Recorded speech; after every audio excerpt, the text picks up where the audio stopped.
we'll gather around, feel the love come down. Blue elephant is strong, together we belong. In every comment right. Hey guys, welcome back to my channel. So we're going to do something a little bit different today. We're going to create some memory boxes. Now, I am making mine with wood. Now, these are unfinished wooden cigar boxes. You can honestly use anything that you would like to create this. It doesn't have to be wood. It can be a resin storage box or whatever your heart's content is, right? To make one of these.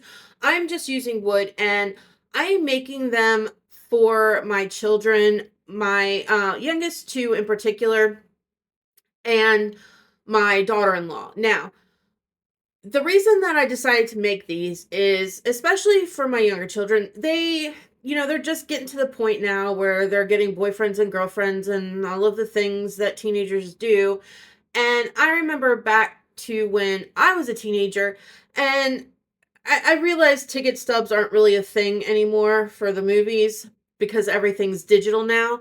But, I used to save ticket stubs or this or that, little notes and stuff like that. And my kids really don't have anything to put it in. So I thought that this would be a really cute idea to make for them. And as far as my daughter-in-law goes, she's got 3 young children, and I thought this would be something cute for some just little mementos and stuff like that from when the kids were little and all of that fun stuff. So that's what we're going to do. Now, the first thing that I am doing, obviously, is I am painting over these boxes.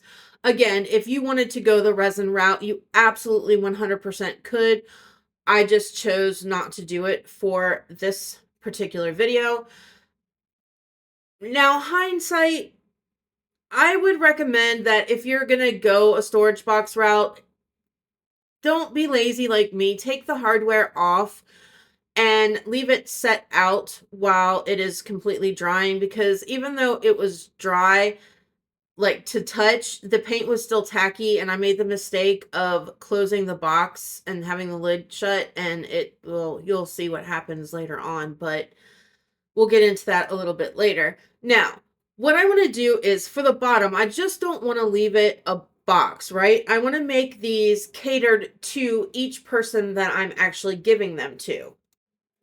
So what I want to do is I'm just going to use a little bit of cardboard, and I'm cutting it out the size of the box. And instead of just having just a plain wooded painted surface, I want to kind of make it nice. So the fabric that I showed in the beginning, we're going to use that and kind of make like a poofy little bottom, something nice that they can put their whatever items they choose to put in it, right? So I'm going to cut this out a little bit smaller than the size of the bottom of the box, and that is simply because I want to give space enough for the fabric to fit and be able to not have any issues after I've applied the fabric. So we're just cutting it out to size, and then I am just going to select the fabric that, like, the piece that I want, right? Depending on the pattern of each one, select the part that I want to show and glue 3/4 of it down just using some hot glue. Now, for the inside, batting would be preferred. However, I have some, but I don't know where it's at. I'm assuming it's down in the basement in a box that has yet to be unpacked. So instead of buying more, because I don't need more, I've got half a bag. I know I do. I am just going to use some cotton balls. Now, is it ideal? No. I mean, batting would be much, much better. That's what it's for. But taking the cotton balls and splitting them up, it's going to give us the poofiness that I'm looking for. It would be better with the batting. So if you have it, use it. If you don't, cotton balls do work. You just got to spread them apart a little bit. So that's what I'm going to do. Now, I'm going to do this for all 3 of them. And then after we get the basics done, and I'm just going to hot glue it to the bottom. Now, if you're using resin for the box instead of wood, I don't necessarily recommend hot glue. I don't feel like it adheres very well. I would recommend scuffing up your bottom with some sandpaper, right? And then using E6000 to glue it on. It's just going to give you a better hold than hot glue will. But for the intents and purposes of this, hot glue will work fine because it's on the wood. Now, okay, so this is all glued in. Now what I'm going to do is I'm going to walk you through the first one. I'm not going to show you the process of painting all of these and doing up to the point that we're at now on all of them because it's the same thing, pretty repetitive. But for the decoration part, I will show you just so you get some different ideas. I'm not going to talk through the entire thing because once I talk through this, you'll know what I'm doing. Now I'm using rice paper for this and we're going to decoupage it onto it. But because I know rice paper is super thin, right? And I've used some dark colors for each one of these. I've got the dark green on this one. I've got a really deep pink, and then I'm using black for the third one. I want to make sure that I don't lose the image, which I have lost in resin pieces that I have done. Now, I've not done it on wood, but I'm going to assume it's going to be the same thing. So I'm taking a super, super thin layer of paint. I mean, really thin. And just behind the images, I'm going over with some white acrylic paint. Now, you do want to be careful because if you do it too thick, there are some spots where it went on a little bit thicker in some of the images than others. And you can see the white paint going through into the picture. We don't want that, right? So very, very thin. And this is just going to help that once we get that Mod Podge on there to glue these down, that it's not going to give us that kind of almost translucent look that you can sometimes get. That's not what I want with this. I don't want that deep green bleeding through my pictures. I want to be able to see it. So for this one, I'm just cutting out kind of around the flower. I don't need a lot of that white background in there. Just kind of squiggly line, whatever shape I feel I want to use for this. This one is for my daughter-in-law and my son, my oldest son.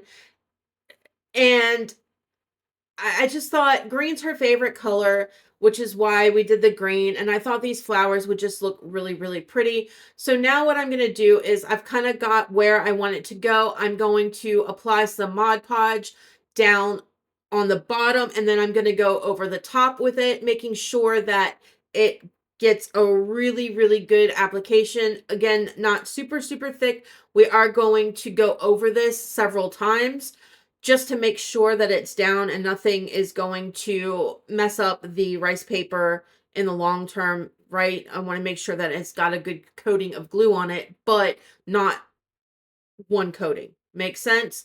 So I'm going to go through that. I am going to do these, and then we're also going to decorate the inside of the box. Now, for each one of my children, I wrote a little love letter from mom to them, and I'm going to put that inside as well, just so that, again, it's memories, right? That's the whole purpose of this. So I thought that, hopefully they'll have this years to come when their kids get old and whatever. And it'll be something that can maybe be passed down or whatever. And it has my words on it as well as whatever things that they choose that are not worthy enough for the box. But there's just certain things that you want to hold on to and remember. And that's what the aim is for this, right? So that's what I'm going to do for the inside. Now, so as you can see, you can kind of tell on the Wolverine picture there that you can see where some of the specks went through on the white paint because I did it a little bit too much. This is where I had the issue. Now, I didn't fix it on here, but when I went to pull apart her box, it got stuck, right? I went to open it. It got stuck and it literally ripped like half of the bottom stuck to the top, and it the screws ripped out, and it was just a hot mess. Completely came apart, as you can see. So my husband and I got some wood glue. We glued the pieces together, clamped it down, let it dry for a couple days. Now you can see I've got some raw wood left, and it's got some sharp edges, right? Well, I don't want this to be a memory box full of horrors, and she has to worry about, getting splinters every time she touches it, because even though I sanded it down some with a nail file, there's still big chunks of wood. So I felt like I needed to cover this up. Now, I'm going to paint over the wood just so that it's all pink again, right?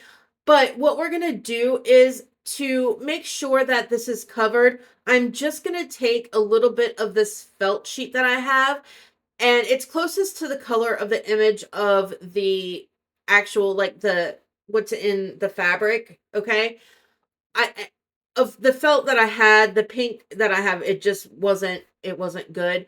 So we're gonna go with this kind of beigey tanny color, and I measured about how thick it is all the way around. Now I'm gonna do the top and the bottom of this because I have raw wood on each side, and again, I don't want splinters or anything. Now, I'm just using my little cutting thingy to get straight-ish lines. I don't know, even with the lines on there, somehow sometimes my lines end up wonky and I just don't understand. But we're going to do strips for all the way around. Now, I'm going to glue them on. But what I found afterwards, and I didn't think that it would be an issue because this is like super thin felt, right? But it's thick enough that with it on the top and the bottom of it, that the enclosure part, like where we were able to get the screws and stuff back in, we had to move them, but we were able to get it back in for the back, right, where the hinges are. But for the little lock that's on there, not so much. It's not going to close now. It won't lock. So for that, I am going to have to purchase a new little lock for it because this one isn't going to work. And even if I were to move it, like, there's just not enough space to move it up some because of the thickness that this is added. So I'm going to have to get another little lock for it at some point. It's not, I don't have it yet. It's not done for the video, but it is something that I'm going to have to do. Buy one that's just a little bit bigger to make it so that it closes the entire way. But all in all, it is fixable. And like, I honestly, when I broke it, I was so upset. Like, so upset. I tossed it in the trash. I was like, this is unfixable. I can't fix this. Like, the wood completely split in half. It's not a part. Like, it's just no way. So I was telling my husband about it, and thank God for him, because like, I just don't think of these things. I don't know. I don't think of these things. He was like, let me see it. I can fix it. I was like, there's no way you're going to be able to fix this. None. He's like, let me look at it. He's like, oh my God, that's fixable. I was like, how? And he fixed it. So just because I've said all of this to let you know that just because something doesn't work out right, or you break it like I did, doesn't mean that it can't be fixed, right? You just sometimes gotta ask and not just throw something away because you feel it's unfixable. Maybe you don't have the knowledge to do it. I didn't have the knowledge to do it, even though I've seen stuff like that done before, but it's not something that I've ever had to do, so I've never thought about it, right? So ask. You might find out that it is in fact fixable, and you're not, throwing money in the trash because something didn't work out the way that you wanted it to. Now, again, this is where hindsight comes in. Had I not been lazy and thought, because I had thought about taking all the hardware off, and I was like, man, I really don't want to do that. I'm worried I'm going to lose little screws or this or that or whatever. And if I had just done that from the beginning, then this would have never been an issue, because I would have had two separate things to work on instead of having to close it up to save space or whatever, right? Thinking that it was dry and every one of them stuck together. This one just happened to be the worst and break. The other ones didn't. So anyway, Now this one, okay, I realized that what's going on inside and on the outside are two kind of completely different things. When I was purchasing the materials for this for Emma, I forgot that I was getting in these rice papers from Lynn. I forgot she was sending them to me, and I forgot that I had picked a bunch of red pandas because it's Emma's absolute like favorite animal, and I wanted to make something with it for her, right? So I purchased the fabric because it's kind of got that old style look. Didn't necessarily realize when I purchased it was teapots and cups and spoons, but that's neither here nor there. That's kind of why I cut it the way I did, so you really can't tell. It just looks like some old-timey letter, which is what I know Emma loves, that kind of style. So I picked that for it, and then remembered that I've got the red pandas, and I know she would really like that. So kind of did the red panda thing on the outside for her, and more kind of girly, flowery type thing on the inside. So this one, it doesn't exactly kind of go, but it's Emma. It's Emma in a nutshell. And at the end of the day, that's all that really matters anyway, right? Like the art may not be something that I'm just like, this isn't something that maybe I would necessarily buy because it looks like it's two completely different ideas merged into one that don't work. But when it works for the person, that's all that matters at the end of the day. And this works for the person, so that's all that matters, and she loves it. Okay, so just to note, the washi tape stickers that I put on, I did go over top of all of this again with some Mod Podge. Those stickers would not stick and stay put on their own because the texture, the wood, the sheen of the paint, whatever the case was. So I did go over the entirety of the piece again with Mod Podge just to let you know. And on that note, that is a wrap on this one, guys. Like, subscribe, share, all that good stuff. I will see you on Wednesday in the next one. Love ya. Bye. Together we belong. In every comment, right? You lift me to new heights. Your support, it's clear, gives me reason to cheer. Blue elephant crew, this one's all for you. You make dreams come true with everything you do. Each subscriber's heart playing a vital part. Videos we share, showing how much we care. Likes and shares, they grow. You make the channel glow. Every single view, I owe it all to you.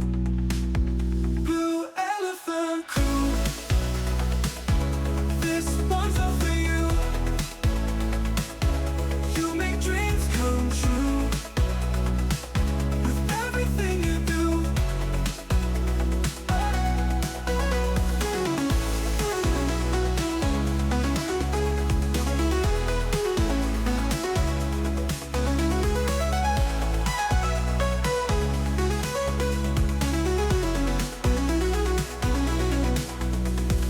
Each subscriber's heart playing a vital part. Videos we share, showing how much we care.